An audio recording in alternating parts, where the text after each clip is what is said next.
Chilli powder అన్ని రకాల వంటలకు పచ్చళ్లకు సరైన chilli powder. No colour no chemicals.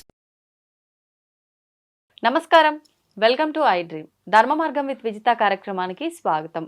ప్రస్తుతం మనతో పాటు ఉన్నారు ప్రముఖ ఆధ్యాత్మికవేత్త నారసింహ ఉపాసకులు అనంత రామశర్మ గారు. ఇప్పుడు వారితో మాట్లాడి మరిన్ని విషయాలు తెలుసుకుందాం. నమస్తే అండి. నమస్కారం. నరసింహార్పణం. మనకు ఆషాఢ మాసం ఆల్రెడీ ప్రారంభం అయిపోయింది.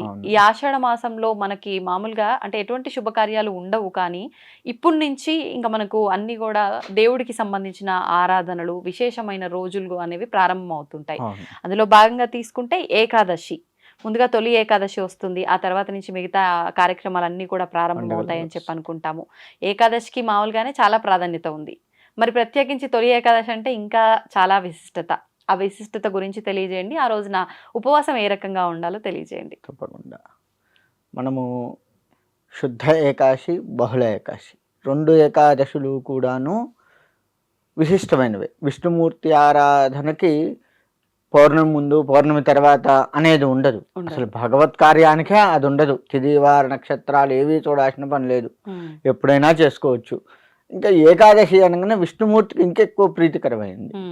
ఈ ఏకాదశి నాడు ఉపవాసం మామూలుగా వారాల్లో ఇప్పుడు మనము బాబా గారికి ఉపవాసం ఉందాం అనుకున్నాము, గురువారం నాడు ఉపవాసం ఉండే విధానము, ఏకాదశికి ఉపవాసం ఉండే విధానం డిఫరెంట్గా ఉంటుంది. గురువారం అనుకోండి, ఉదాహరణకి అది ఏ వారం అన్నా, సోమవారము, శుక్రవారం, మనం ఏ భగవత ఆరాధన చేస్తే ఆ వారం చేస్తే ఉదయం తలమించి స్నానం చేసి దీపారాధన చేసుకొని ప్రాతకాలాన్ని ఇలా పారాయణాలు ఏమైనా ఉంటే చేసుకొని మధ్యాహ్నం భోజనం చేసి రాత్రి టిఫిన్ కానీ ఏదన్నా తిని ఉపవాసంగా చెప్తాము. కానీ ఏకాదశి అలా కాదు. పొద్దున్నే స్వామివారి పారాయణాలు చేసుకొని చక్కగా సంధ్యా సమయంలో కూడా మళ్ళీ సాయంత్రం కూడా చేసుకొని ఉదయం నుంచి సాయంత్రం వరకు కూడాను స్వామివారికి పెట్టినటువంటి పండ్లు మాత్రమే నివేదన. పండ్లు తినొచ్చు అంటారు, కానీ భగవత్ ఆరాధన చేసే సమయంలో నైవేద్యం పెట్టినవి మాత్రమే తినాలి అని పెద్దలు చెప్తూ ఉంటారు. కొంచెం ఎక్కువ పెట్టుకోవాలి. ప్రసాదం భగవత్ ప్రసాదంగా తీసుకోవాలి. అంటే మళ్ళీ అన్నానికి సంబంధించింది కాదు, పండ్లు, పాలు ఇటువంటివి అవి స్వామివారికి పెట్టేసుకొని వాటితో ఉండి ద్వాదశి గడియలు వచ్చిన తర్వాత మళ్ళా స్వామివారికి ఆరాధన చేసుకొని మనం వండినదంతా కూడాను భగవత్ నివేదన చేసి ఒక బ్రాహ్మడికి కానీ బెదవారికి కానీ కొంత పెట్టి ఆ తర్వాత మనం స్వీకరించాలి. అంటే మరో రోజు తినేది ఒక రోజు మొత్తం. ఇది అసలు ఏకాదశికి ఉండే ఉపవాస దీక్షనేమో. కానీ కొంతమంది ద్వాదశి రోజు కూడా ఉపవాసం ఉండాలి అని అంటుంటారు కదా. ద్వాదశి రోజు ఉపవాసం ఉండే పని లేదు. ద్వాదశి నాడు విరమించాలి. ఉపవాసం ఉండాలి అనేది ఎక్కడ లేదు అసలు. కేవలం ఏకాదశి నిండు ఏకాదశి రోజు అంతా ఉపవాసం ఉన్నాము. ద్వాదశి రోజు పొద్దున్నే అంటే దీపారాధన అయిపోగానే మనం తినేయొచ్చా, లేకపోతే యథావిధిగా మళ్ళీ కొంచెం మధ్యాహ్నం సమయంలో తింటామే? అంటే మనం మధ్యాహ్నం తింటాం కదా, అవునండి, అలా తినడమే ఉత్తమము. అప్పటి వరకు మనం తినకుండా ఉన్నాం కదా అని కక్కుర్తిగా తినకూడదు. అది కూడా ఉంటుంది. అదే చాలా మంది డైరెక్ట్ గా ఇంకా టిఫిన్ అదంతా ఏం లేదు, భగవత్ ఆరాధన అయిపోయింది, నైవేద్యం నివేదన చేసాము, డైరెక్ట్ గా వండుకొని లంచే మార్నింగ్ తినేస్తూ ఉంటారు. అది లేదు అసలు. ఏ సమయంలో ఏది చేయాలో అదే చేయాలి. అదే పడుకునే సమయంలో లేచుండే సమయంలో పడుకోవడం అది కరెక్ట్ కదా. అలానే ఇది కూడా. ఓకే. కాకపోతే ఏంటంటే ఈ షుగర్ పేషెంట్లు కొద్దిగా టాబ్లెట్, బీపీ ఇటువంటి టాబ్లెట్ వేసుకోవాలి తప్పదు అనుకున్న వారికి కాస్త టిఫిన్ చేసే సదుపాయం. అందుకే పండ్లు తినమనేది. శరీర ధర్మాన్ని కూడా కాపాడుకోవాలి కదా. ఇప్పుడు లేదండి మేము మొత్తం తినకుండా ఉండలేము అనుకున్న వాళ్ళు, ఈ పళ్ళు పలహారాలు ఇవన్నీ మాతో కావు అనుకున్న వాళ్ళు ఒక పూట తిని కూడా చేయొచ్చా? తినడం కూడా సాత్వికమైన తినాలి. అంటే అన్నానికి సంబంధించింది తినొద్దు. ఇప్పుడు ఉదాహరణకు ఉప్మా తింటాము, గోధుమ రవ్వ, బియ్యపు రవ్వ 3 రకాలు ఉన్నాయి ఒక్క ఉప్మాలోనే.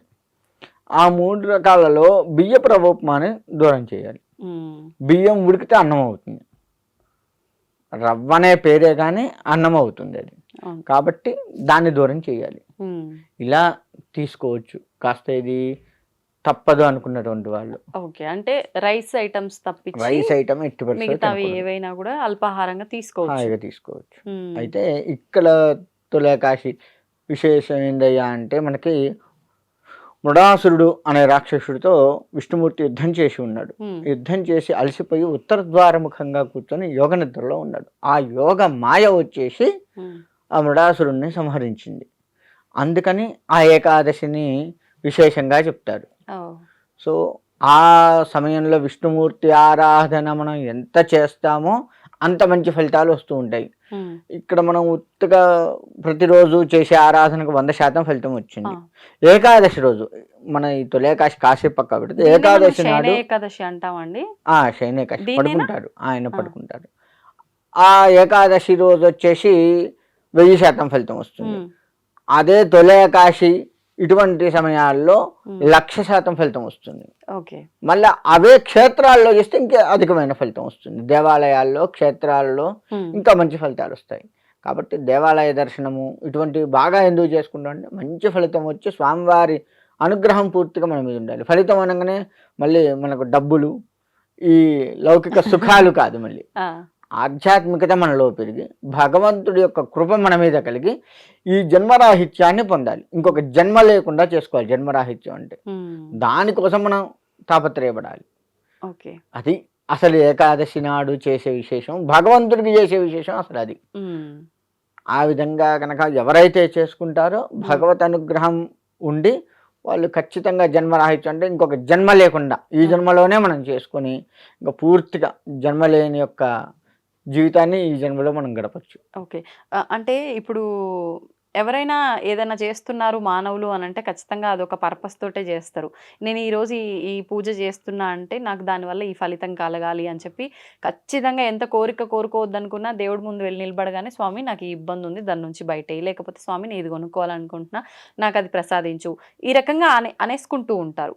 ఒకవేళ అలాంటి ఏదైనా మనసులో ఒక న్యాయమైన ధర్మమైన కోరిక ఉంది అంటే గనక ప్రత్యేకించి ఈ ఏకాదశి రోజు ఏదైనా విధానం ఆచరిస్తే నెరవేరుతుందంటారా? ఖచ్చితంగా. అందుకే మనకి ఈ ఏకాదశి ఉపవాస దీక్షగా చేసి, ఉపవాసము అంటేనే భగవంతుడికి దగ్గరగా ఉండడం అని అర్థంగా చెప్తారు అసలు. ఈ ఉపవాసాలు అంటే మనం ఇవాళ అన్నం తినకుండా అని చెప్తున్నాం, కానీ ఉపవాసము అంటే భగవంతుడికి దగ్గరగా కూర్చోవడము. భగవంతుడి దగ్గర అంటే ఉత్త కూర్చోవడమా? ఇప్పుడు మన ఇద్దరం కూర్చోవడం పక్క పక్కన కూర్చోవడమా? కాదు కదా. భగవంతుడి యొక్క ధ్యాసలో ఉండడం. అలా ఉన్నట్లయితే ఆయన మెచ్చుకొని మనకు కావాల్సింది ఇస్తాడు. ఆయన ముందే రాసి పెడతాడు నీకు ఏ టైంలో ఏది రావాలో. అది కొంచెం త్వరగా వచ్చేట్టుగా సెట్ చేస్తాడు. నీకు 30 సంవత్సరాలకు పెళ్లి కావాలి, లేదు 30 సంవత్సరాలకి గృహయోగం కావాలి, కొంచెం ముందు వచ్చేది చేస్తాడు. ఎందుకంటే నీ భక్తి పెరిగింది కాబట్టి 30 నుంచి 25కు మార్చొచ్చు ఆయన. మార్చి మన ద్వారా మనం మంచి పొజిషన్లో ఉండి ఓ ఇల్లు ఈఎంఐ అయినా సరే ఏదో సొంత ఇల్లు అయితే వస్తుంది. అలా మనకు చేస్తాడు. ఆ ఈఎంఐ కూడా ప్రశాంతంగా తీర్చేటువంటి సౌలభ్యాన్ని కూడా ఆయన కలిగిస్తాడు. మళ్ళీ ఈఎంఐ వామో నెలకు 20,000 కట్టుకోవాలి ఎక్కడి నుంచి దాన్ని ఈ ఆలోచన కూడా లేకుండా చేస్తాడు. అంత మంచివాడు భగవంతుడు. మనం ఆయన్ని ఆరాధించక సరిగా ఏం చేయాలండి? ఆరాధన అంటే ఏదైనా పరిహారమా, ఏదైనా దీపారాధన, లేకపోతే ఏమన్నా చేయాల్సి ఉంటుందా ఈరోజు? భగవత్ నామాన్ని చదువుకుంటే చాలు, భగవత్ పారాయణాలు చేసుకుంటే చాలు. ప్రత్యేకించి ఈ రోజున ఏం చేయాల్సి ఉంటుంది? విష్ణు సహస్రనామం ఏకాదశి కాబట్టి విష్ణువుకి సంబంధించి, లేదు శివుడికి సంబంధించి అయినా చేసుకోవచ్చు. నాకు శివుడు అంటే బాగా ఇష్టం.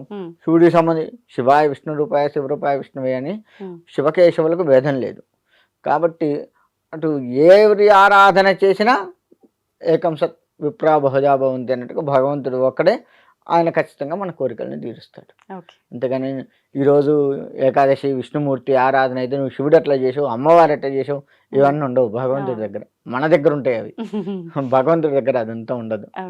ఎట్లా ఉన్నా ఆయన స్వీకరిస్తాడు. కాకపోతే భక్తిగా త్రికరణ శుద్ధిగా భక్తిగా ఉండగలిగితే చాలా ఆయన ముందు ఖచ్చితంగా మనకి మంచి రిజల్ట్ ఇస్తాడు అనడంలో ఎటువంటి సందేహం లేదు.